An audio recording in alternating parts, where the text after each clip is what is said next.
Good afternoon and good morning, everybody. We are going to give a couple of minutes for the attendees to join before we start. So,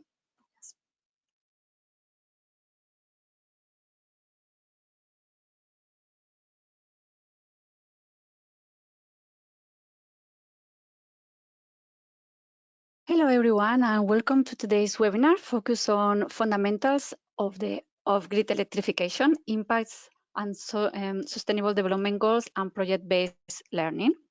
I'm Jackie Garcia, and I'm part of the Efficiency for Access Design Challenge team and the facilitator of this webinar today. As a reminder, these webinars are designed for the participants of the Efficiency for Access Design Challenge, which is an initiative led by Efficiency for Access with support from Engineers Without Borders UK. This webinar is being recorded and the cameras and microphones are disabled, except for those of the main speakers. But you all can use the chat box and the question box to make any comments or questions for our speakers at any time, and we will be discussing at the end of the presentation.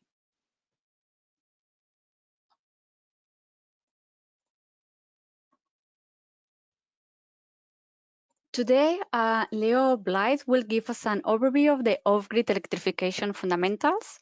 Gill Davies will explore the impact fundamentals and sustainable development goals, and Emma Crichton will introduce the project-based learning methodology for students to acquire a deeper knowledge through active exploration of real-world challenges and problems. The Q&A section at the end of the presentation is your time to ask the speakers your questions. So please write your questions and comments in the chat throughout the webinar.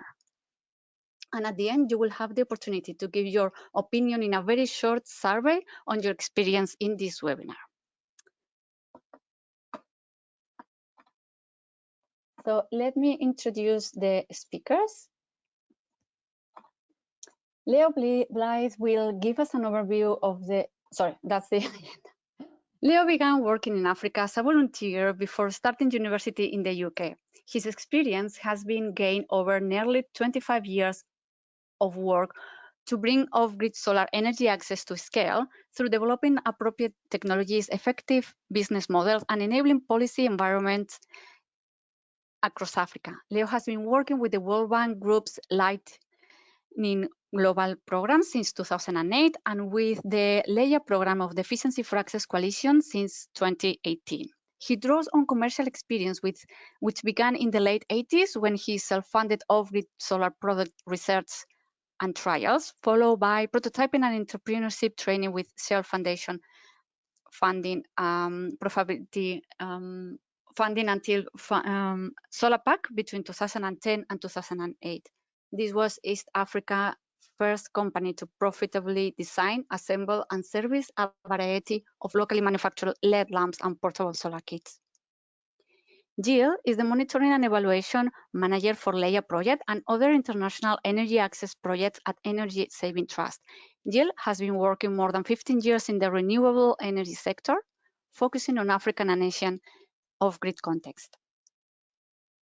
Emma is a chartered civil engineer with 6 years experience in water industry in Scotland. Emma has worked on a variety of projects and consistently believe in the importance of collaboration, impactful partnerships, and the role engineering has to play in bettering our society. As head of engineering at Engineers Without Borders UK, she is responsible for driving forward their mission, leading their work to embed globally responsible engineering into curriculum and throughout the day-to-day practice. And now, without further delay, I give the floor to our first speaker. Leo, all yours. Thank you very much. Hi, everybody. Can you hear me okay here, Jackie? Yes, I can hear you well. Hopefully the other attendees can hear you also. Great. Well, good afternoon and good evenings to all of you. It's a real pleasure to be here and to be able to provide this backdrop to the work.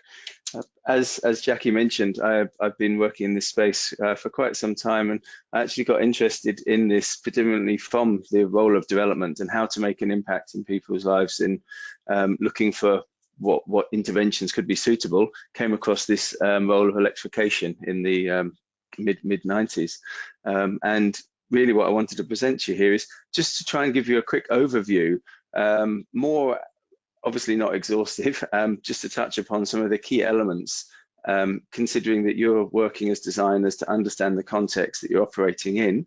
And I'll finish my segment with some resources to what I'd say are the highlights of some great reports which you can dive deeper in to really flesh out all of the topics that I'm going to touch on today.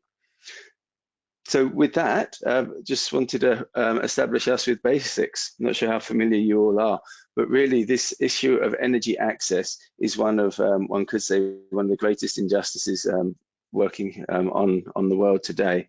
We have at least 25% of all people in the world are living in what we call energy poverty, leave alone financial poverty. These people are exemplified by, if you can consider many people's access to electricity is by using disposable batteries. That is electricity for them. And that is the most expensive form of electricity that exists in the world today. So often the incumbent that we're working on here are things like candles, kerosene, batteries. If you're lucky, diesel powered generators, and then a variety of weak grid situations. But what I just wanted to paint here was the very dire situation facing most of the people that our technologies are working on here with off-grid electrification, off-grid energy appliances. You can see in this graph, very simply, the color code just shows you where the greatest percentage of countries, people who live without electricity live, and the majority of those are in Africa, Sub-Saharan Africa specifically, with a great amount of effect also across Asia and Southeast Asia. When you look, that's the background picture. Now, we don't only have people living purely off-grid. What we mean by that is there is no electricity distribution network. However, there's an increasing attention coming on this phrase weak grid, or with unreliable access. And that is being shown as a new spotlight area that wasn't so considered, I would say, even just a few years ago. And so now we're having statistics where when you add those people, this almost doubles the amount of people who are having some challenge in terms of accessing electricity to around half the world's population. So huge issues there. I'll move on to some specifics later, but if you can have a look now what's happening in terms of how do you segment these people, what are their living conditions. You see this rather flat line graph at the bottom showing how access to electricity has changed over the years, or how it hasn't, frankly. And what that graph is showing is how we're having such a small increase in Africa in particular, with a considerable increase in South Asia overall. But generally, what we're seeing is a massive lag behind with off-grid electrification. And Africa has got around 40% of its total population. Only 40% actually had what we would call access. And whereas that's compared to 80% in South Asia. I'd also just like to bear in mind the last point on this slide before we move on, and that's terminology is critical here. We're not talking in a world of truth here. There's all about terminology, and depending on a government's political interest, very often access can be defined literally as there is an electricity cable within 1 kilometer of your house. There are many cases where power lines are going across settlements where not one person has access, and they are called having access to electricity. So frankly, the situation is often a lot more dire from before. Okay, now if I move on to the next slide, we start to segment what can be done about this situation. And this is a way of breaking up the whole market of or world of people living without electricity. And what I want to focus on here is the solar home system space, which you'll see in the top right. And that's largely because that's what we're calling as the pure off-grid space, where people are living in, and this matches, there's a good reason why, if you like, rural electrification is happening. And by explaining some of those basics, it all starts to fall in place for you. And often if you interlace economic rationale, geographic, political, social dynamics, what you end up finding is, in particularly where you have a very widely dispersed population, It is simply uneconomical to extend a grid. And the grid is the traditional means of providing electricity to everybody, taking out power lines, yeah? And this can be likened to what existed before mobile phones revolutionized telephone access. There were literally telephone lines, as the only means of connection. That is still how the traditional power sector operates today, considering anything without a grid is new, innovative, unproven. And this obviously was a very challenging environment, considerations for any sector to grow up within. And I would say that we still haven't reached beyond that space now, where there is still a consistent struggle for distributed renewable energy that is off-grid to be taken seriously as a mainstream solution for power. But you are seeing two main areas, and that is the mini grid space, and then this completely distributed solar home system space. And so by the last, we call it solar home system, but for appliances, you can just think of a standalone power source that is dedicated to provide power for either an appliance or a home or a institution. Those are all generally seen as a standalone systems, whereas you can have a mini grid, which does still create a web of connections, such as maybe for a whole university campus or for a village, of course, or for even an industrial complex. But the big difference there are that almost all mini grids are on AC power, which is more traditional, like you would have on the grid, whereas solar home system space has been renowned for having DC power. That is not absolutely true. There is some variation between that, but it's a simple way of looking at it when you're considering what is the power source for your technologies. Really, the key point I want to emphasize here is that the solar home system space has been the revolutionary driver of change that has been now accepted as challenging that orthodox way of the grid is the way forwards. And so this is now being accepted as the most cost-effective solution for a vast proportion of everybody who lacks access. And we'll get onto the Sustainable Development Goals segment later, but I just wanted to emphasize that this is the role of distributed renewable energy, and particularly these standalone or solar home systems, has been acknowledged as one of the critical factors that will lead to universal access to energy, which is one of the goals of the 2030 Sustainable Development Goals. So with that acknowledgement, solar home systems have been taken seriously, if you like, and are of growing importance. Still forcing into the mainstream, but that is the fundamental shift where the goalposts have changed, if you like, to acknowledge the potential, at least, of that kind of power. If we can move on to the next slide, I'll explain a nice framework that you can use to understand electrification. Thank you. And so what we're looking at here, this is the actual framework of the concept of a continuum of energy access that was now introduced about 7 years ago by work of the World Bank, and particularly the SMAP, Energy Sector Management Assistance Program, that designed the multi-tier framework for defining energy access.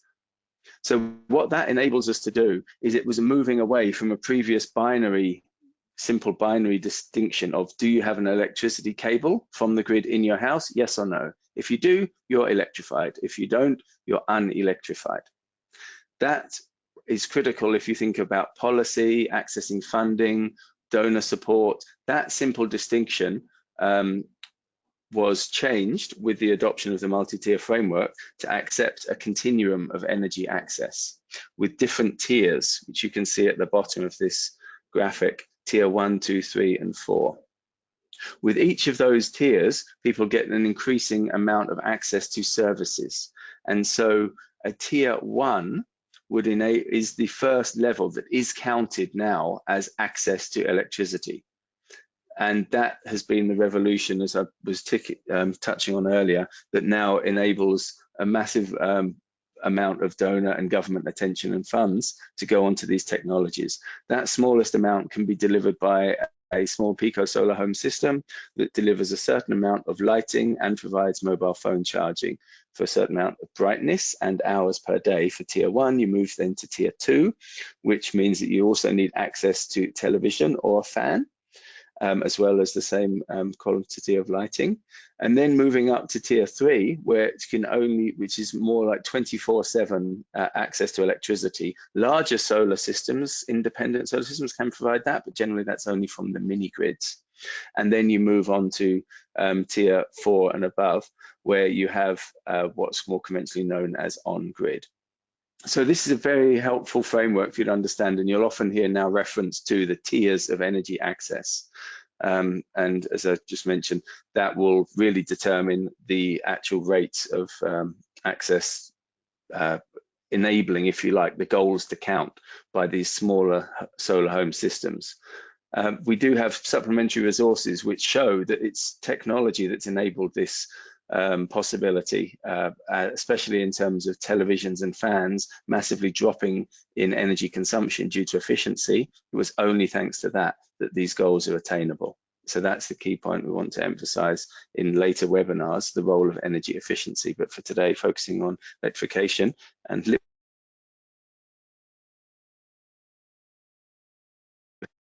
I'm just going to move on now, if we may, to the next slide. And now we start to get into technology trends. So what has been enabling this massive uptake in off-grid electrification is that individuals can buy small solar home systems. And what we're seeing here is the underlying point I just wanted to emphasize of the role of technology in this. You can see in the top left the massive drop of solar cells over even just the last 6 years in that graph, and now we're dropping even further in the last few years. So that today solar panels are one of the cheapest forms of electricity, even combating fossil fuels, as we know. That alone has enabled the power source to be affordable, whereas solar was considered the rich man's choice. Even now in much of these developing markets, there's still a mentality that solar is expensive because we're still fighting 5-10 years old mindsets. On the right-hand side, there's been a parallel drop in the price of batteries, and again, the type of batteries. When I started this, probably many of you are not even familiar with nickel cadmium batteries, these awful kind of rechargeable batteries that we had then. Whereas now we're having a massive amount of lithium-based batteries with 5 to 6 year lifetimes, high performance, and this drop has been accelerated through modern technology such as mobile phones, laptops, and all of the other growth in rechargeable batteries. So thanks to these technology drivers, we now have incredibly low cost power generation and power storage. Those two drivers alone have enabled this market to be built for off-grid electrification by distributed renewable energy. It's 100% trackable shifts there. And while we're here, I just wanted to add, now you can start to layer on what would be the other potential drivers we're seeing in the future. And we're talking about things like brushless DC motors dropping in cost and being used everywhere, from drones, all the new scooters, skateboards we're seeing, to electric cars. These kind of piggyback effects of technology are what have made the biggest difference here in the sector, where other huge sectors have led to massive drives, and how can they be adapted here? I think those are the spaces to watch to drive further electrification. If we can move on to the next slide, I just want to give you a tangible example of what we're seeing here. Again, there are background slides which we'll share with you, which have shown how energy efficiency in televisions, solar panels and batteries have led to a drop in the cost of this typical solar home system that is now driving a lot of appliance growth. In fact, off-grid television access has always been a driver of electrification. Many of us will think about how terrible it would be without our phones. The same is true for screens and of course televisions. So this television here, this example, is about $500 now in East Africa, with the full cost of a solar powered television, providing lighting, mobile phone charging, and even a torch and radio, your full home entertainment system there. That same system was around $1,200 just a few years before this kind of revolution. And that's a good way to show that it's the technology driving, but also we haven't got the time to go into, but payment mechanisms, and again, driven by digital technology, and the role of digital finance are, if you like, the third leg here of what's enabled access to electricity to really transform in the distributed space. Independent power generation and storage, digital technology for mobile payments, and digital mobile phone networks to enable data and information to be relayed between these systems and their providers. So as I say, time is very short. I think I'm actually just about running out now. Just encourage you to point you to the other resources at the end of this presentation, which really just points out the revolution of technology, and it shouldn't be underestimated. If you look at this last slide here, I wanted just to give you an overview, and I know we're looking at distribution models in later seminars, but if you can just think more in terms of where would you like to play in this role of design, this graph very clearly points out all the different segments where design can come in. You might, of course, think of in terms of a technology, what goes into a technology being a critical design factor. But actually, of course, you could focus on what are the end user environments and conditions, what are the means by which a technology needs to get to an end user. And you'll see that there are many different features, everything from designing products to be working with pay-as-you-go technology so that they can be paid for, and the information of their use can be communicated via digital systems, can be a massive driver, all the way down to service, maintenance, performance of a product, and or many other factors all the way through to show that the value chain now has changed, because this is a way of getting a product to your end person, and that will provide them with access, compared to pulling an electricity cable literally into a home, providing access. It's that transformative shift that I wanted to emphasize and finish on, that what we've seen in this period is the difference between those two forms of access, grid powered and decentralized, and the role of technology in driving that change. Thank you, Jackie, and apologies for overrunning a bit there. Thank you, Leo, for this overview of the sector and highlighting where the key needs and the challenges are. Yeah, we will discuss further in the Q&A section. So maybe we can move to the next presentation. Gill, if you can unmute yourself. Thanks, Jackie. Can you hear me okay? Yes, we can hear you well. Great.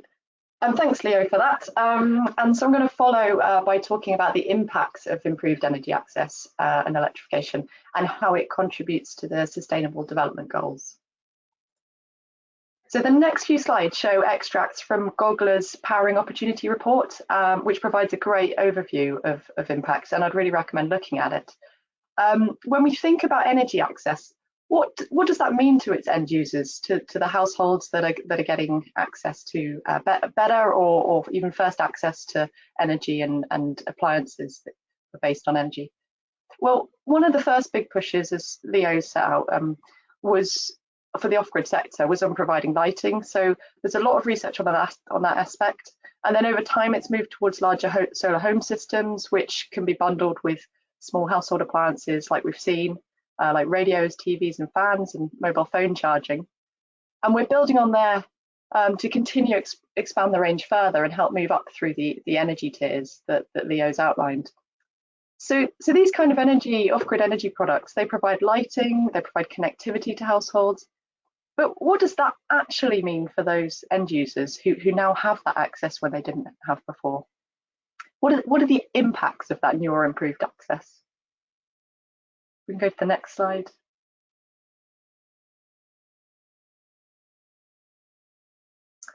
So the first key thing is quality of life. The answer really is multifaceted, but And I'm not going to go through these all in detail. The data is there for you either to read in the slides or in the Powering Opportunity report directly. But from impact research, it's known that improved energy access does improve the quality of people's lives. It helps people feel safer, for example, because they have lighting at night. It helps improve health for various reasons, for example, because they now have a fan that keeps mosquitoes at bay. In terms of education, lighting in particular, we know allows children to study at night when otherwise they wouldn't have been able to, so that has educational benefits. And economic activity is a really big factor, and it's one we focus on a lot through the Efficiency for Access Coalition. These types of technologies can contribute to income generation, even just through providing light at night to extend working hours. And other appliances can actually be an integral part of new business activities, such as fridges for selling cold drinks. And we'll look at some more examples of what we call productive use in a moment. And then finally there, the last pop-up, in terms of climate, obviously solar-based energy technologies are net zero in operation in terms of carbon emissions, and they can displace the dirtier alternatives, such as kerosene lanterns or diesel generators for those that have them. So looking at fans in more detail, some of the Efficiency for Access research has focused on fan use in Bangladesh, looking at the impacts there. Bangladesh has a very hot climate, and the results shows just how much extra time fans can give people for comfortably doing work.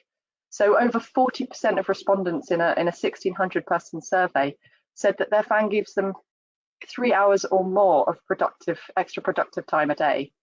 So if you think of the income that can be earned in 3 hours, 3 additional hours per day, that can make a big difference to household finances. Next slide, please. And then likewise with solar water pumps. This is where we start to get into the larger types of solar-based appliances or could be connected to mini grids that are starting to emerge. And another Efficiency for Access study in Tanzania, this looked at specifically at the benefits of solar water pumps. In this example on the slide, Melinda, a farmer, is now saving fairly large amounts of money that he previously had to spend on water access through paying for diesel to pump through an older style, a traditional style pump. So now he's been able to save that money, and he's able to increase the amount of irrigation he does because he doesn't have the constraints now. And that in turn is increasing his farm's yield. So that will have nutritional benefits, and he may be selling more of his produce and getting more income in turn. And if we look at another emerging sector, refrigeration, again, that can have huge benefits for a household. So this graph is from CDC, who fund various off-grid fridge manufacturers. And this is for Mcopa fridges, so actually the same company that Leo showed a solar home system bundle from earlier. This shows the different areas, the graph shows the different areas of household expenditure where money can get saved because of having a fridge. So you can see there, by being able to keep food cool and fresh, it reduces the number of market trips needed, it reduces food spoilage, it reduces the amount of cooking fuel needed as prepared food then can be kept for longer. So on top of those savings that really add up, there are also other benefits listed at the bottom. So there's a time savings because of reduced cooking and reduced market trips. And those primarily benefit women as they're mostly responsible for cooking and associated food and fuel collection. It also has nutritional benefits again, and it reduces stress and it reduces health worries about eating spoiled food because it can be preserved safely.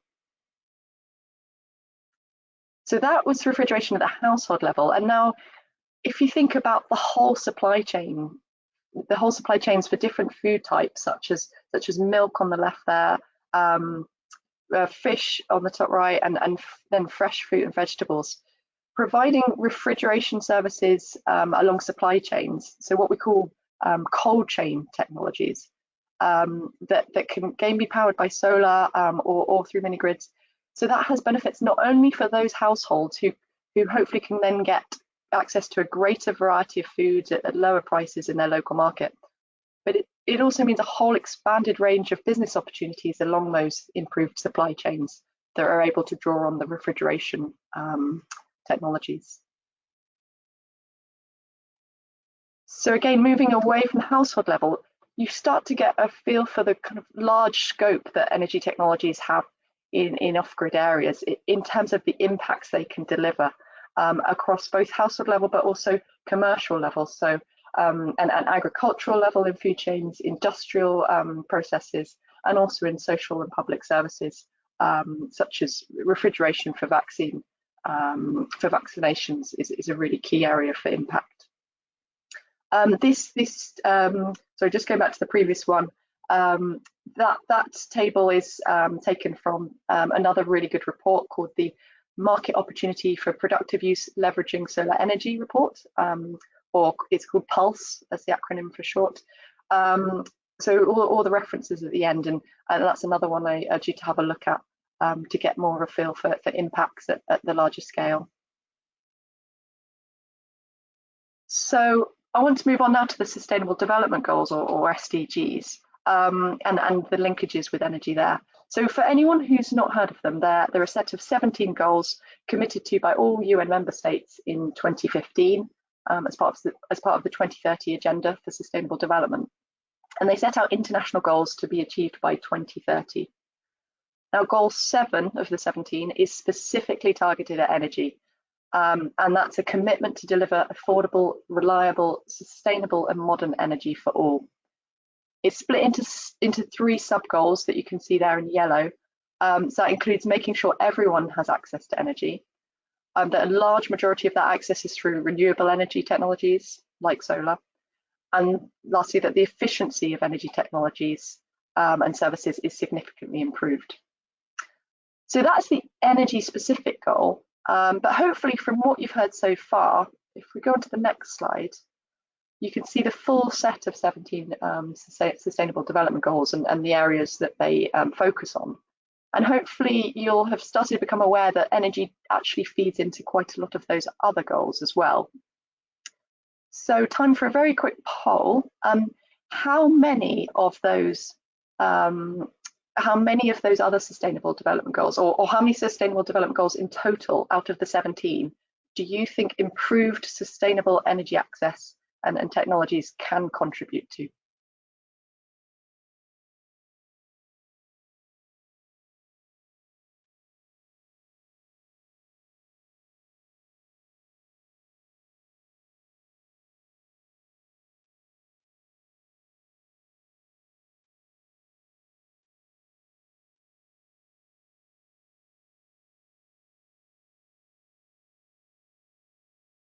Okay, that's probably enough time. Hopefully I'll get a response via the chat box.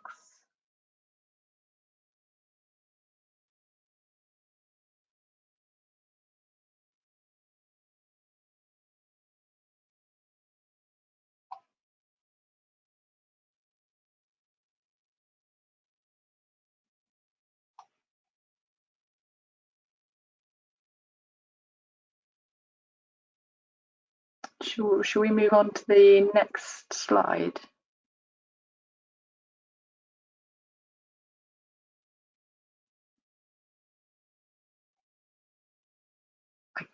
I can't see answers. Oh, here we go.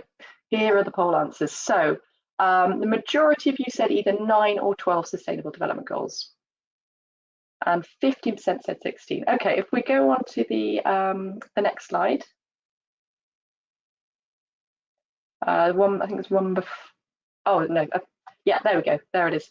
So this is from a report, another efficiency for access report called the State of the Off-Grid Appliance Market. And here you can see just 12 different energy technologies that can all be solar powered. And actually it finds that between them, they can contribute to all but one of the Sustainable Development Goals. So 16 out of the 17 goals, energy has some relevance in terms of helping us meet that Sustainable Development Goal. So the only one that we couldn't find a link to is Goal 14, and that's life below water. So you can probably see why that one's maybe less relevant. So we don't have time to go into all of those goals and the contributions of energy. Hopefully you've got some ideas of why they contribute to other goals, but here again from the State of the Off-Grid Appliance Market report, you can see some of those goals in detail. So I'm running out of time, so I won't go. I'll leave you to read this in your own time. But certainly in terms of eliminating poverty, in terms of reducing hunger, we've already talked about quite a few examples around hunger, improving gender equality, and providing work and economic growth opportunities.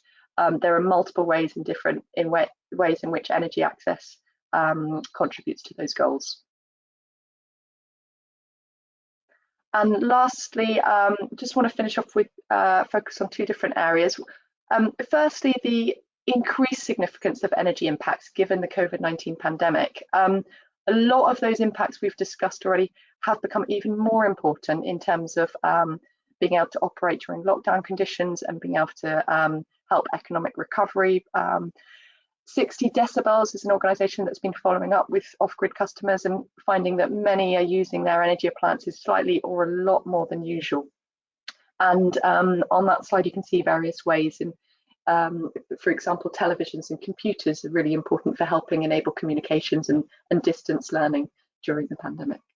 And there's obviously health benefits that from solar-powered health appliances and vaccine fridges hopefully will become relevant before long. And the final slide is just a quick mention of inclusivity. I know you'll focus more on this in future webinars, so I won't go into detail, but I just want to stress the importance of inclusivity. And not everyone in off-grid areas or weak grid areas even will be able to access the improved energy products and services equally, even when there are efforts to make them available. So affordability is a key consideration still, to make sure that the poorest can be reached. Leo's already said some of the technology advancements that have driven price reductions so far, and there's definitely more that can and needs to happen. Gender, again, should always be considered. Some products we've talked about, such as fridges and electric cook stoves, can have particular benefits for women through reducing burden and drudgery of traditional women's roles in these contexts. And finally, what about those with disabilities, and are they able to use energy technologies? Are they designed to be inclusive of disabled people, so that those people with those difficulties can experience those positive impacts that we've discussed? Thanks, and that's the links to some of the reports. Thanks for listening. Thank you, Gill. Thanks for sharing the importance of access to energy and the impact it has on people's life and businesses, and how everything is interconnected. Let's move to the next presentation. Emma, are you there? Yes, I am. Just checking you can hear me okay, Jackie? Yes, I can hear you well. The floor is yours. Thank you very much. So hello, good morning, good afternoon, good evening. And I'd just like to say it's such a pleasure to be here to talk to you all about project-based learning and the Efficiency for Access Design Challenge. As Jackie mentioned, I've got a background in civil engineering, but in my role as part of the Efficiency for Access Design Challenge team, we and Engineers Without Borders as a whole is delighted to be able to collaborate on the design challenge with the Efficiency for Access Coalition. Since 2018, we've been together looking at taking this as from being an idea to implementing it into what the design challenge is today. And the reason that I mention that is the same exercise that you students are about to go through: understanding the context, identifying a need, defining what it is you want to achieve, generating ideas, and critically following through. And in our case, we built a team, systems, and processes needed to implement the challenge, whilst listening, collaborating, and learning along the way. And learning about the design process and having projects at the heart of your learning is really, really key. And that's why we embrace project-based learning. So project-based learning is a teaching method which students learn by actively engaging in real-world and meaningful projects. By doing this, you can grapple with real-world challenges like those that have been mentioned today already, in real-world situations, in a safe and supported environment, whilst gaining the opportunity to develop professional skills that employers value most. I'm here today to provide more detail about what skills you'll learn through the design challenge, with the purpose of helping to deepen understanding as to how it can help to prepare you for your future career. So first off, I just want to look at what our students from last year who participated learned. So from the quote on the screen, we can see that Joris from the University College London mentions that it was amazing to bring an entrepreneurial experience to his studies. The project involved innovation, design thinking, uncertainty, and unlike structured academic projects, pushed him and his team outside of their comfort zone continuously. And he said that in the end, it was an incredibly rewarding experience, very enjoyable and extremely valuable. And when we look at the overall feedback from our students from last year, we found that there was an increase in knowledge of the off-grid industry and universal energy access amongst those people who participated. So from looking at those who stated that they had an above average or excellent knowledge of off-grid, it jumped from 38% before the design challenge to 93% afterwards. We also had an increase in people choosing or wanting to choose a career path in the off-grid appliance industry following participation in the design challenge. So over half of the students involved were considering a career path directly in this industry too. And we had some improvements in students' skills, in particular with dealing with uncertainty and complexity, working through the engineering design process, project management, and contextual learning. And this learning is achieved through the design challenge being project-based, projects that allow students to practice going through the design process. We need to be able to learn by doing. Just like you don't learn to swim by reading a book on it, as engineers and as people working in the off-grid space, we need to have the experience of using the design process, of getting into the deep end, working in teams and practicing skills to be able to help us solve problems that change people's lives for the better. You're about to go through this design process too by participating in the design challenge. So at a high level on the screen, we've got the design process, and what that does at a kind of high level is kind of looking at an idea, what's desirable, where is the need, and also mapping that against what's achievable. And as you go through the design process, those two things should overlap to the point where you've got something that is actually tangibly achievable. And that's the benefit of having this process. And that's a key skill set that you'll learn throughout the design challenge. And it's needed for anybody that's working in the off-grid industry or any other creative industry, kind of being able to go through that process of taking ideas through to something that can be implemented.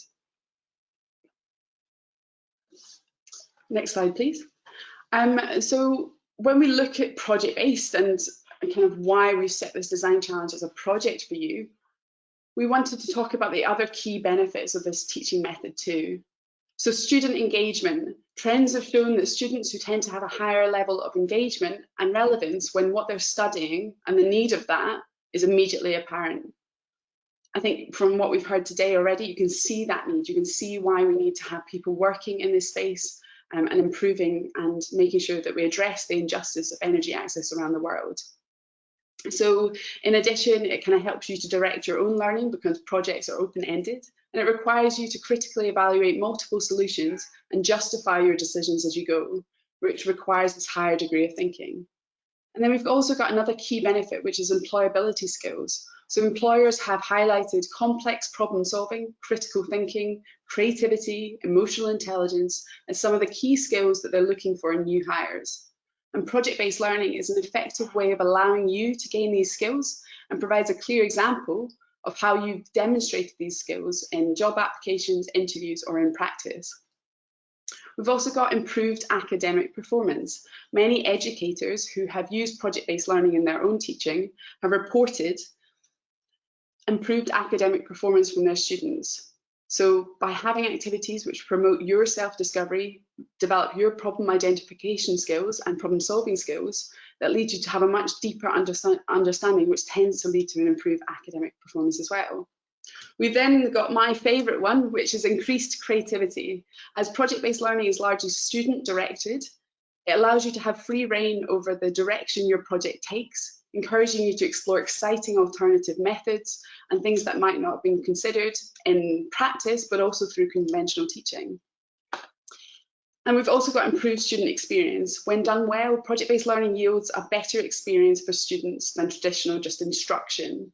Integrating project-based learning into remote or online learning can help you stay connected and engaged as well. On this point, and for any of the academics listening, there is a lot of guidance out there about facilitating project-based learning online.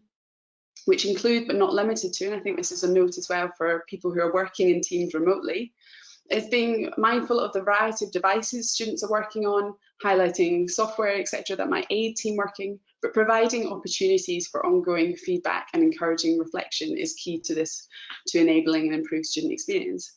So in summary, there's a lot of value here, and now more so than ever before, it's critical to prepare you for your future. Project-based learning, whether it's delivered online or in person, provides you a safe space to gain a deep understanding of what you can do and practice fundamental skills that are essential to your future career. And we need to do this because achieving Sustainable Development Goal 7 and the knock-on impacts on the other sustainable goals is not necessarily easy. Over the next 30 years, the global community has an extraordinary opportunity to eradicate extreme poverty. However, this ambition, as outlined in the Sustainable Development Goal Agenda 2030, will not succeed with business as usual approaches. We need path-breaking improvements to service delivery, products and policies, and to new partnerships and funding modalities, including private-public cooperation. And innovation is critical for delivering sustained, scalable solutions to some of the world's most complex problems.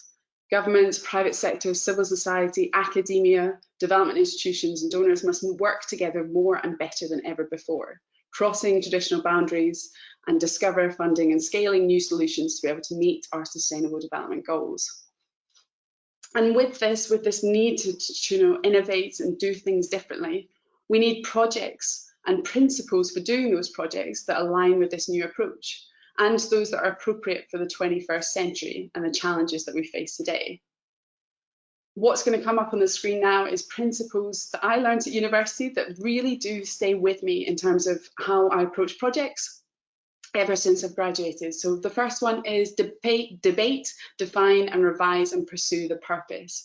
Really think about what you're doing and why you're doing it. Think holistically, be open to looking broadly and kind of gaining that full understanding, whether it's of the off-grid space or it's of end users or how people live, and kind of understanding and being able to put your your feet in people's shoes, or whether it's kind of just understanding different political systems, inquiring and researching about what's going on in the world. Step 3 is following a systematic procedure, and that's really that design process that I mentioned earlier. Step 4 is being creative. Be open to the fact that this is quite a fun, interesting need for innovation that we've got here. So be creative, be confident in your groups, kind of talking about an idea you might have, and being open to the fact that you might need to think a little bit differently to before. Number 5, take account of the people. So these principles come from a guidance from the Royal Academy of Engineering, which was called Creating Systems That Work, Principles of Engineering Systems for the 21st Century. But this number 5, I put a little asterisk on because I think it could be stronger. It says that you should take account of the people, so like who you're designing for. But I think really rewording that to kind of putting people at the heart of the design is really what's required, to make sure that it's meaningful and you reflect on your responsibility if you were going to take this forward of changing the way somebody lives, whether it's through an appliance or another aspect of the project. And number 6, manage the project and the relationships.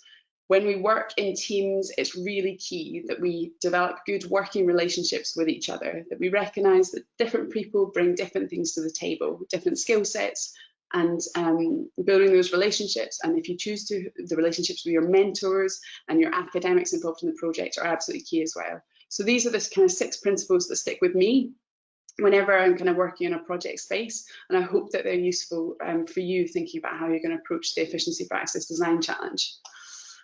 Because this is all about preparing you for your future. And as this quote that's going to come up on the screen says, it's from one of our academics who talks about the need to educate engineers or people who are going to work in the off-grid space or in engineering to be able to cope with unpredictability. I think it's one thing we've really learned this year is that changing needs, things can change quite fast. So, and the need to kind of be able to communicate at the right levels to move things forward. And then finally,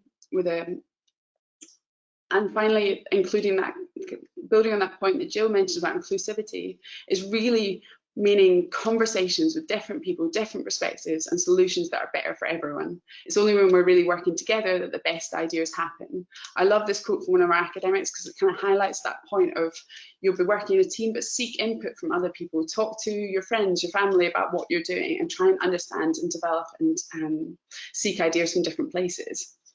And finally, engineering is responsible for changing the way people live. So whether it's through the design of something related to a solar home system or a mini grid or the associated appliances, that's what people use on a day-to-day basis. It helps them to lead dignified lives, alleviate health concerns, and provide basic needs for all people, addressing that injustice. So engineering is kind of responsible for changing the way people live. So we need to have that ability to practice those skills beforehand. So if we quick click through the bullet points that are going to come up here, we've got education being about preparing you for life, work, and citizenship. And it may not necessarily be easy. As you approach this design challenge, it's open end. It should test you. It should require you to kind of think through things and work and develop yourself as you go. So it might not necessarily be easy, but it will be valuable. Kind of trust the process. And as you approach the design challenge, be open to that learning, challenging yourself, because often, and there's a lot of evidence around this, by overcoming any challenge, we often learn the most. And finally, this experience will hopefully help you become self-motivated and be ready to navigate the working world. And finally, just wanted to close with this quote from Stephen Covey, an author. So he says, retire from your job, but never from meaningful projects. If you want to live a long life, you need eustress. That is a deep sense of meaning and contribution to worthy projects and causes. I hope that that is what you experience with the Efficiency for Access Design Challenge, and we're thrilled to be able to support you on your journey. Thank you very much.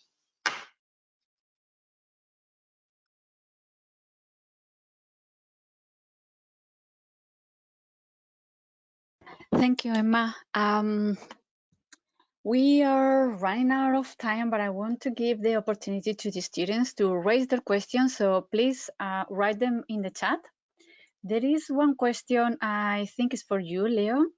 It's about the difference between mini grids and microgrids. It's a difference or it's just a terminology difference? Can you please clarify that to Nathan?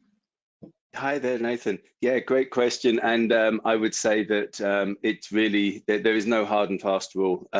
When people use microgrid, it really is just a little bit smaller than a mini grid. A mini grid generally is just a term for an independent grid that's not part of a nationwide grid. So you can have a mini grid for a whole town.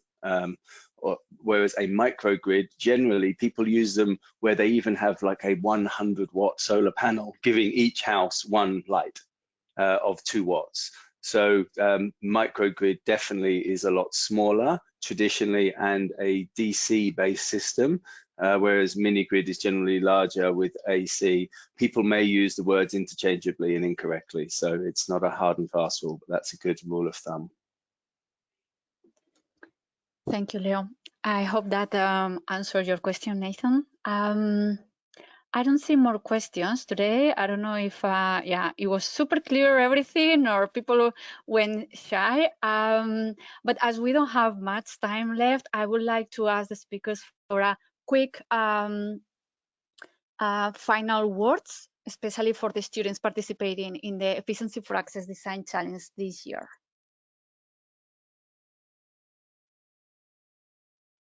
Who wants to go first? Yeah, I'll go first. I've seen in my role in monitoring and evaluation, I've helped on kind of finding out how students benefited from participating last year, and also seen the project submissions and the ideas that came forward, and I was really impressed. I know the students got a lot out of it, and some of the project ideas were just amazing, like really groundbreaking, really kind of looked at things like inclusivity and things. So it's a great opportunity. I think you'll have a really good time and learn a lot from doing it, and I really look forward to seeing the project designs, the project outputs that come out of this year's design challenge. Maybe I'll let you finish up, Emma. I'd like to say on my behalf, I would not encourage you just to not underestimate the value of this brings in terms of meeting people, getting engaged in the real world of these areas. Whether you're in Bangladesh, then you can now meet global designers, global manufacturers who are producing stuff, or whether you're in Britain and you can now meet those who are busy selling stuff, you know, in Africa and other places. So, and I would say that we have experts who are spending their time, who are world leaders in this field, who will be mentors. You'll have the opportunity to learn from them and just to get real world insights. I personally was in Britain. I had to go to Africa to get experience myself on the ground. Still couldn't find hardly anyone to learn from. Mentoring, this will enable you just forget the leapfrog. You know, this is a rocket ship just to boost you into the right world, and hope you can enjoy the ride. But it'll be a great opportunity, I can promise you. Quite want to leave it there because I think those closing statements were brilliant. But yeah, I would say kind of explore it. There's a lot of great, I'm new to this kind of off-grid space, like our expertise is kind of in the educational side of things, and I've learned so much from a really like accessible and easy to learn way from the webinars and the resources available through the challenge. So explore it, try and understand off-grid. If you've got questions, don't hesitate to ask, because as Leo mentioned, you know, there's a network of support out there for you as well. And I hope you really enjoy it. Thank you so much. Thank you for all the presentations and for these remarks. We are running out of time, so we just want to ask the attendees to respond to the feedback survey right after the webinar. We value your feedback and we want to hear your opinion and assessment on this webinar. And also just a couple of reminders, this webinar will be recorded and available on the Efficiency for Access Design Challenge website in case you want to revisit some of the examples and interesting information you have listened here today. And also to remind you that our next webinar is focused on gender disability and social inclusion, and we'll explore the challenges and opportunities of embedding those within the design of appliances. It will take place next Friday, 16th of October at 2 p.m. British Summer Time. And thank you all and see you the next webinar.